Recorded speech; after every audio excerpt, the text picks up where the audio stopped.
Nem a panela de barro e de colher de pau. Bom, a gente foi o primeiro angoleiro a subir em um ringue e ganhar.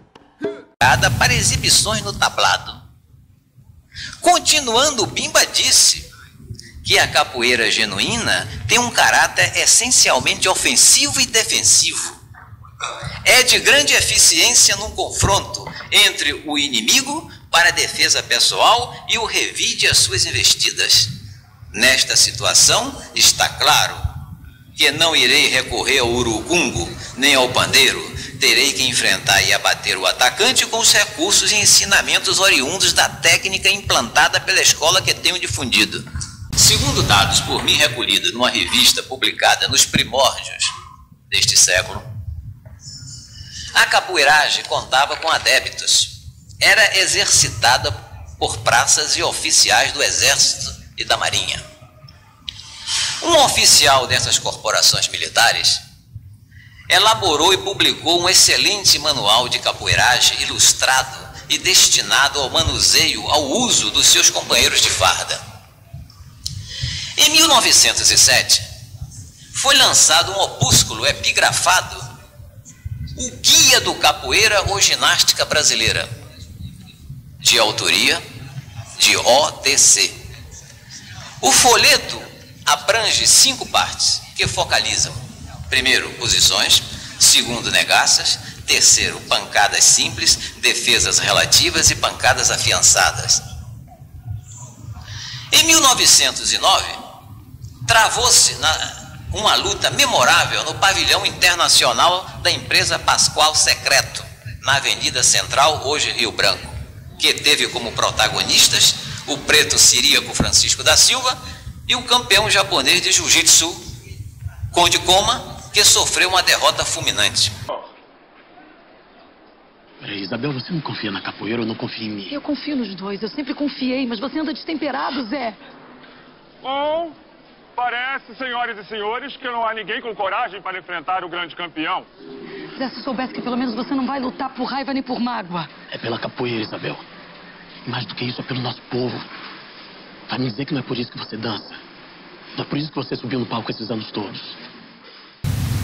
Em 1928, surgiu no Rio de Janeiro o importante trabalho da lavra de Aníbal Burlamaque, que estava empenhado em expurgar da capoeiragem o seu caráter delituoso para transformá-la num esporte que concomitantemente seria empregado pelo cidadão para livrar-se das garras de um atacante.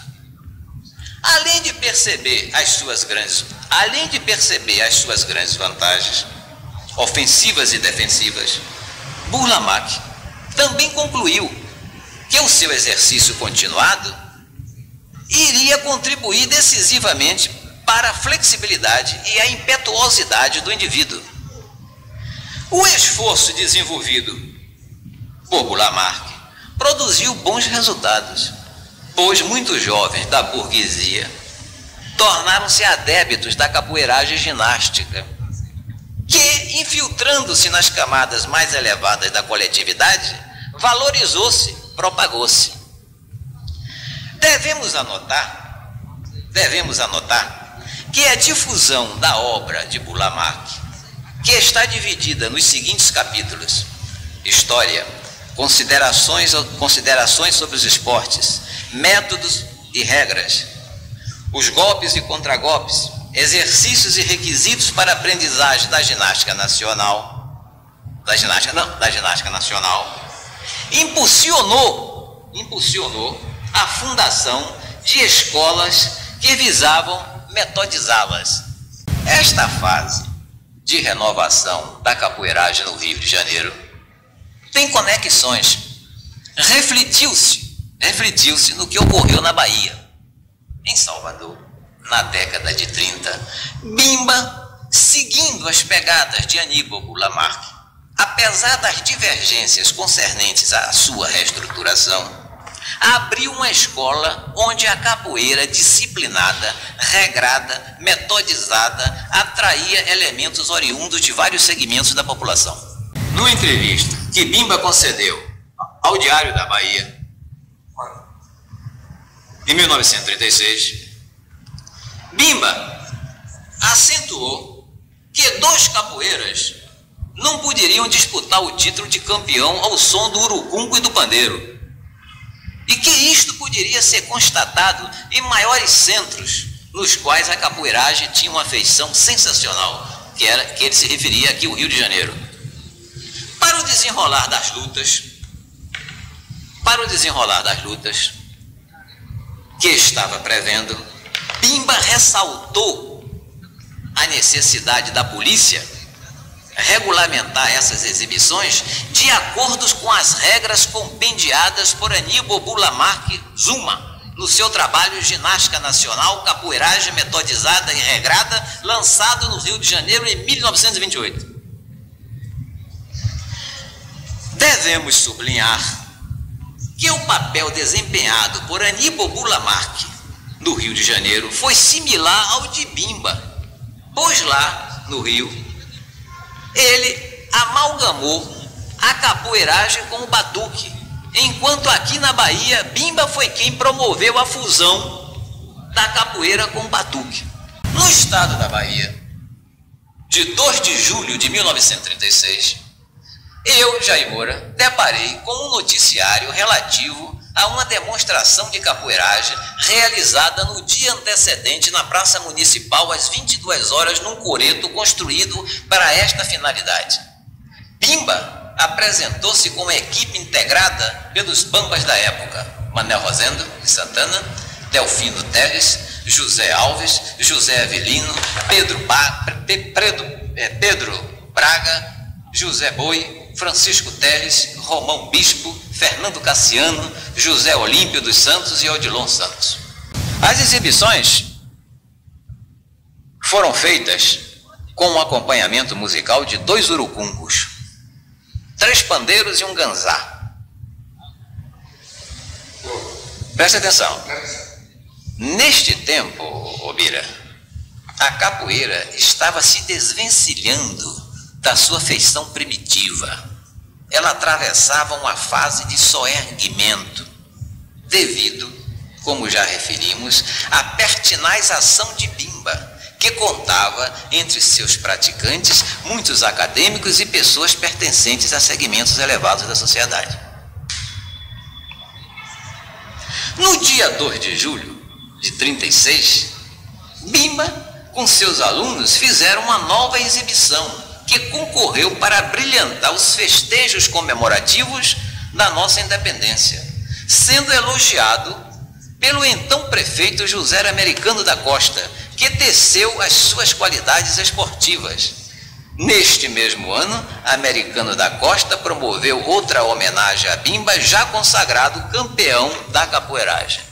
A crônica evocativa dos anais do histórico da capoeiragem tem a obrigação de preservar, de guardar para sempre com relevância o nome de Bimba, que se impõe, porque, como já temos patenteado através de uma longa, árdua e laboriosa existência, muito projetou e dignificou a arte da capoeira. Bimba foi trapicheiro, foi doqueiro, foi carroceiro, Bimba foi principalmente, essencialmente, notoriamente, primordialmente capoeira. A parte dos golpes, né? Quer dizer, você vê que vários golpes hoje, vários golpes que eram usados antigamente na capoeiragem regional, hoje estão em desuso, né?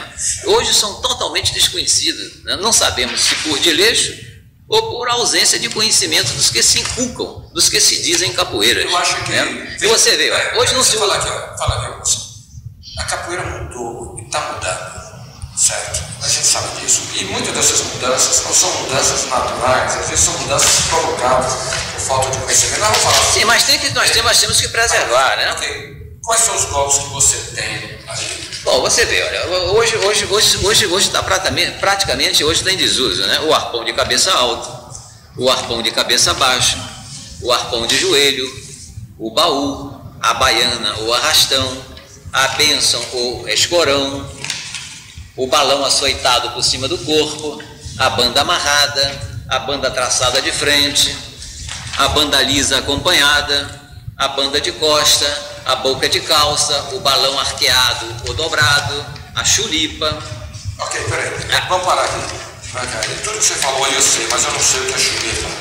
A chulipa é uma bordoada que você dá para o lado externo do pé, no adversário. Tipo uma queixada? Não, você é uma bordoada quase que tipo uma queixada, com o lado externo do pé. Né? Mas em pé, deitado? Em pé. Qual é a diferença Em pé. entre chulipa e queixada?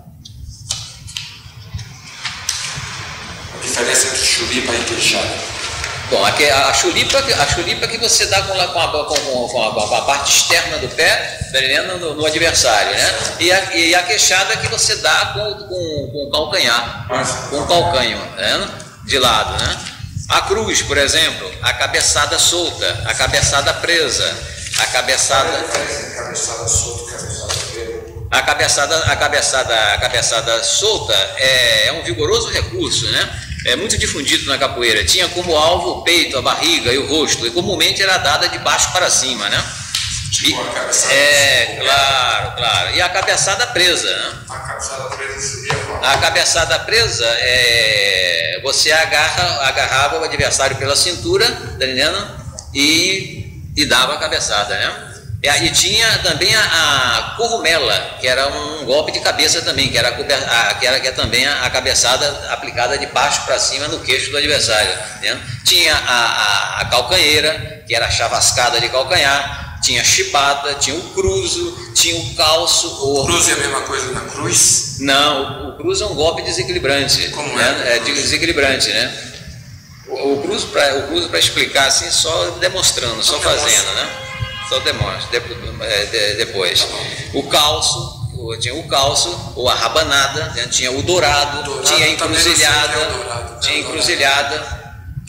tinha encruzilhada, o leque de cotovelo, a cotovelada, tinha meia-lua alta, tinha meia-lua fechada, tinha meia-lua armada, tinha negativa, tinha ponteira, tinha a palma, né? Tinha o rabo de raia alto, né? Tinha o rabo de raia médio, tinha um rabo de raia baixo, o rabo de raia baixo é a rasteira na capoeira. Né? Mas eu te pergunto o seguinte, por que você está falando rabo de raia, você fala rabo de raia? Não, justamente porque o rabo... Distorção da palavra raia? Ou... porque o rabo de raia, quer dizer, o rabo de raia já é uma coisa, já é um nome usado já no começo do século. Né? Mas antes se propagava muito o rabo de raia, que era o risco. Né? Não tem nada a ver com o rabo de arraia? Não. Então, quer dizer, eu preservei justamente o nome. Mas quando o mestre Bimba usava, ele chamava? Não, já a Bimba chamava o rabo de arraia, né? Quer dizer, tinha o tronco ou a calçadeira, tinha o tronco de pescoço ou salta-pescoço, a vingativa e etc. Né? Quer dizer, esses golpes são os golpes usual na capoeiragem regional propagada pelo Bimba. Peraí. Esses golpes que estão aqui são golpes, essa nomenclatura foi criada por mestre Bimba? Você acha que essa nomenclatura foi a nomenclatura originária de mestre Bimba? Não, já existia na época? Esses golpes já existiam. A Bimba apenas aperfeiçoou, né? Aperfeiçoou muitos desses golpes. Tá vendo? Muitos desses golpes ele aperfeiçoou, né? Mas esses golpes já existiam, já era usual na capoeiragem daquela época, né? Mas deixa eu te fazer uma pergunta, Jair. Nenhum documento que até hoje eu tenha visto descreve, fala muito dos nomes dos golpes. Por exemplo, o que eu conheço dos golpes de capoeira é o que eu vi, que mestre Bimba falou, e que o pessoal contemporâneo de mestre Bimba, que eu tive contato na época, falou. Mas alguma coisa antes dessa, existem uma série de nomes que eu não conheço, nem ouvi mestre Bimba falar. Por exemplo, tronco. Não lembro desse movimento chamado tronco. Tronco, né? Onde é que você está vendo o tronco aqui? É o tranco, né? O tranco. Quer dizer, não é tronco, é o tranco. Agora, o tronco de pescoço, que você viu falar aqui, foi o tronco de pescoço ou salta-pescoço? O salta-pescoço eu lembro. Quer dizer, o salta-pescoço. Aí o tronco de pescoço ou o salta-pescoço. Quer dizer, é quando você agarrava o contedor, entendeu? Tipo dentinho. É quando agarrava o contedor. E né? o tranco? Agora o tranco ou a calçadeira era um golpe desequilibrador. Quer dizer, você desequilibrava o adversário, tá entendendo? Com o pé, tá entendendo? Quer dizer, eu tenho até um desenho desse tranco aí. Eu tenho até um desenho, depois eu lhe mostro, né? Eu tô meio também esquecido assim de algumas coisas aqui, né?